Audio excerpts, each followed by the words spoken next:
اور پھر اس روایت میں اللہ کے رسول صلی اللہ علیہ وسلم نے جب یہ بات ذکر فرمائی، تیسرے نمبر پر روزہ، نفلی روزہ، یہ تینوں نفلی کام ہیں، نفلی روزہ اور صدقہ، کیونکہ زکوٰۃ کا پہلے ذکر ہو چکا اسی حدیث میں، نفلی صدقہ، اور پھر یہ رات کو تہجد پڑھنا، نفلی نماز۔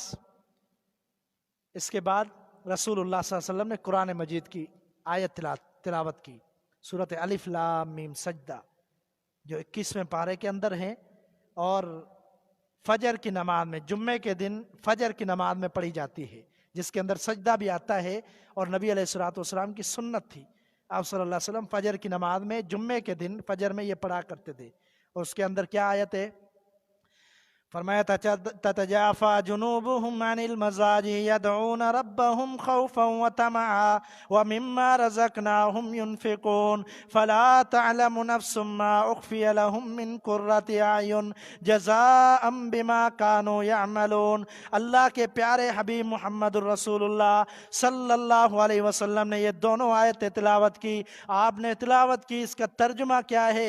آپ نے فرمایا وہ لوگ جن کے پہلو بستر سے جدا رہتے ہیں، رات کے وقت سردیوں کی راتیں ہیں، ان کے پہلو بستر سے جدا رہتے ہیں، وہ اپنے رب کو یاد کرتے ہیں، خوف کی صورت میں، طمع کی صورت میں، اللہ سے امید لگاتے ہوئے اللہ کو یاد کرتے ہیں، اللہ کی راہ میں خرچ کرتے ہیں۔ فرمایا کہ ان کی آنکھوں کی ٹھنڈک کے لیے اللہ تعالیٰ نے جو تیار کیا ہے اس کا کوئی تصور بھی نہیں کر سکتا، اس کو کسی نے نہیں دیکھا۔ ان کی آنکھوں کی ٹھنڈک کے لیے جنت تیار ہے، ان کی آنکھوں کی ٹھنڈک، خوش ہو جائیں گے۔ اور سردیوں کے موسم میں راتیں بڑی طویل ہوتی ہیں، 7 گھنٹے، اور ہمارا تجربہ ہے، آپ کا بھی تجربہ ہوگا، فجر سے خود بخود 1-2 گھنٹے پہلے آنکھ کھل جاتی ہے، لیکن اس قدر ہم غافل ہو چکے، اتنا ہمارا کمزور ایمان ہے کہ عشاء نماز پڑھنے کے بعد 2 رکعتیں، پوری زندگی گزر جاتی ہے 2 رکعتیں پڑھنے کے بعد، 1 وتر اسی وقت پڑھ کے جان چھڑا کے سو جاتے جا کے۔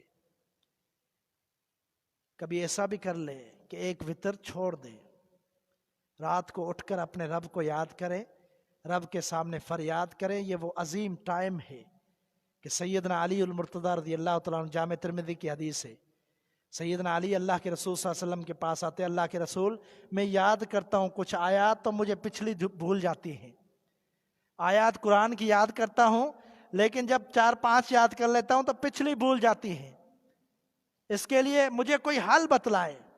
نبی علیہ الصلوۃ والسلام نے فرمایا اے علی میں بتلانے لگا ہوں، کیا ایسا کام نہ بتلاؤں کہ یہ معاملہ تیرا حل ہو جائے اور اللہ تیری دعاؤں کو قبول کر لے؟ سیدنا علی فرماتے اللہ کے رسول ضرور بتلائیے۔ آپ نے فرمایا اے علی رات کو اٹھا کر، رات کو جمعے کی رات اٹھا کر، رات کو اٹھ کر اگر تو طاقت ہے آخری پہر میں اٹھنے کی، آخری وقت سحری کے وقت اگر اٹھ سکتا ہے تو اٹھ، اگر سحری کے وقت نہیں تو رات کے پہلے پہر یعنی جلدی اٹھ جا، اس وقت اٹھ کے کیا کر 4 رکعتیں نفل پڑھ، ایک ساتھ 4 رکعتیں، 1 رکعت میں سورۃ الفاتحہ اور سورۃ یاسین ملا کر پڑھ، دوسری رکعت میں سورۃ فاتحہ اور سورۃ الف لام میم سجدہ پڑھ، تیسری رکعت میں سورۃ الفاتحہ اور حامیم الدخان پڑھ، چوتھی رکعت میں سورۃ الفاتحہ اور سورۃ الملک پڑھ۔ یہ 4 رکعتیں مکمل کرنے کے بعد خلوص سے، نیت سے اللہ کی تعریفات کر، حمد کر، اور اگر نہ آئے، اگر ہمیں نہیں آتی کوئی تعریفات عربی زبان میں تو سورۃ الفاتحہ پڑھی جائے۔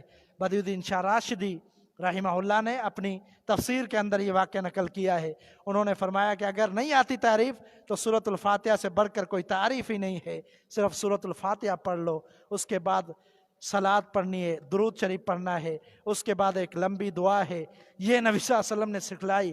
آپ نے فرمایا علی یہ عمل کر لے تو تجھے اللہ تیری دعائیں قبول کرے گا۔ سیدنا علی نے یہ عمل کیا۔ آپ نے کیا فرمایا؟ یہ 3 مرتبہ 3 ہفتے یعنی جمعے کی رات 3 مرتبہ یا 5 مرتبہ یا 7 ہفتے یہ لگاتار کام کر۔ سیدنا علی رضی اللہ تعالیٰ نے 2 سے 3 مرتبہ یہ کام کیا اور آ گیا کہا اللہ کے رسول صلی اللہ علیہ وسلم پہلے معاملہ کچھ اور تھا، اب معاملہ یہ ہے کہ 40 آیتیں یاد کرتا ہوں پھر بھی ایک نہیں بھولتی پیچھے۔ یہ برکتیں ہیں رات کو اپنے رب کو یاد کرنے کی۔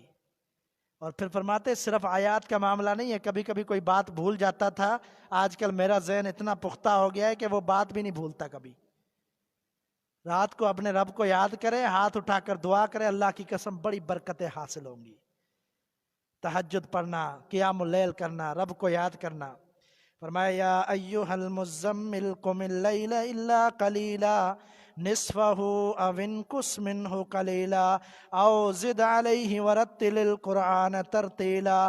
نبی اقدس رحمت عالم محمد الرسول اللہ صلی اللہ علیہ وسلم کو اللہ تعالیٰ نے حکم فرمایا، اللہ نے فرمایا اے چادر اوڑھنے والے میرے پیغمبر، یا ایھا المزمل قم اللیل الا قلیلا، رات کو قیام اللیل کر، تھوڑی دیر تھوڑی رات ضرور قیام اللیل کر۔ نبی صلی اللہ علیہ وسلم قیام اللیل کرتے تھے، سیدہ عائشہ فرماتی ہے، صحیح بخاری کی حدیث ہے، فرمایا رمضان ہو یا غیر رمضان، نبی صلی اللہ علیہ وسلم 11 رکعت پڑھتے تھے، 8 رکعت پڑھتے تھے تہجد کی اور 3 وتر پڑھتے تھے۔ وہی بات آ گئی کہ ہماری عادت بن چکی ہے 1 وتر، نبی صلی اللہ علیہ وسلم اکثر اوقات 3 وتر پڑھا کرتے تھے، کبھی اس پر بھی عمل کر لے تو راتیں بڑی ہیں، اور غنیمت جان کر ان راتوں کو اٹھیں، اللہ کو یاد کریں۔ اور میں اب صرف حدیث کو مکمل کرنے لگا ہوں۔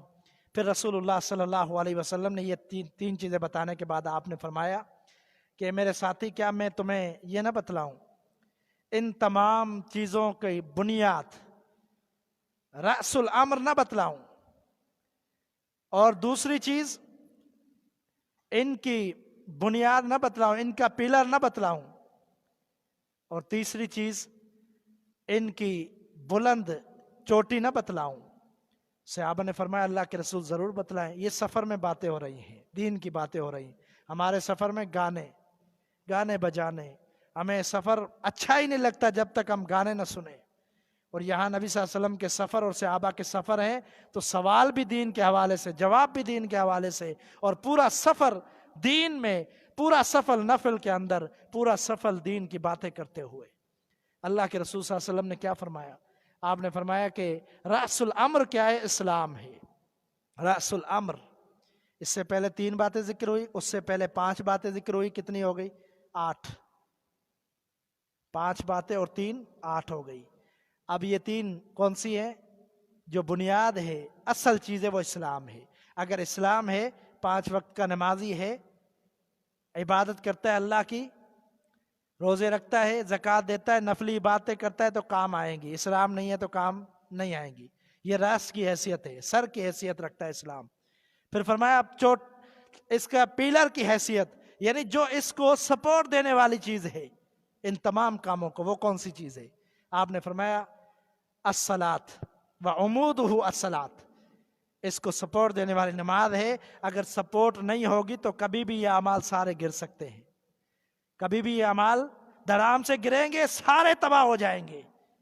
جب فرضی نماز کا پابند نہیں ہوگا تو نماز کی پابندی ضروری ہے۔ اور پھر تیسرے نمبر پر آپ نے فرمایا بلند جو اس کی چوٹی ہے وہ جہاد ہے۔ اور آخری حدیث کی بات کیا ہے؟ نبی علیہ الصلوۃ والسلام نے فرمایا هل ادل علی خبروک بملاک ذلک کلہ، فرمایا کہ میں کنٹرولر نہ بتلاؤں ان تمام چیزوں کا۔ یہ 8 کام تم لوگوں نے کر لیے، یہ 8 چیزیں تمہارے پاس موجود ہیں، لیکن ایک چیز ایسی ہے اگر اس کو مضبوطی سے قابو کرو گے تو پھر یہ 8 ثابت ہوں گے اور یہ بچے رہیں گے، برباد ہونے سے بچ جائیں گے۔ لیکن اگر اس پر تمہارا کنٹرول نہیں ہوگا تو یہ سارے برباد ہو جائیں گے، کوئی فائدہ حاصل نہیں ہوگا۔ صحابہ نے فرمایا بلا یا رسول اللہ، اللہ کے رسول ضرور بتلائیے۔ آپ صلی اللہ علیہ وسلم نے اپنی زبان اقدس مبارک زبان کو باہر نکالا، آپ نے اپنے ہاتھ مبارک سے پکڑا، آپ نے فرمایا کف علیک ھذا، اے میرے ساتھیوں اس کو مضبوطی سے تھام لو، اس میں ہیر پار نہیں کرنا. یہ زبان ہی ہے جو سارے اعمال برباد کر سکتی ہے. صحابہ نے سوال کیا اللہ کے رسول کیا کلام کی وجہ سے اس زبان کی وجہ سے لوگ جہنم میں جائیں گے؟ آپ صلی اللہ علیہ وسلم نے فرمایا سکیلت کا امک ہے، تیری ماں تجھے گم پائے، ہاں اسی وجہ سے لوگ اوندھے منہ جہنم میں داخل کر دیے جائیں گے. اللہ تعالیٰ ہمیں محفوظ رکھے. یہ زبان ہے کہ زبان اگر اس کی حفاظت نہیں ہے یہ نفاق بھی بکوا سکتی ہے بندے سے، یعنی نفاق میں بھی بندہ داخل ہو سکتا ہے. اس زبان کی وجہ سے کفر بھی کر سکتا ہے، اس زبان کی وجہ سے اعمال سے ہاتھ بھی دھو سکتا ہے. لیکن اگر اس پر قابو ہوا، کنٹرول ہوا تو سارے اعمال کی حفاظت ہوگی. اللہ وحدہ لا شریک سے دعا ہے کہ اللہ تعالیٰ اس حدیث پر عمل کرنے کی توفیق عطا فرمائے. وآخر دعوایا ان الحمد للہ رب العالمین.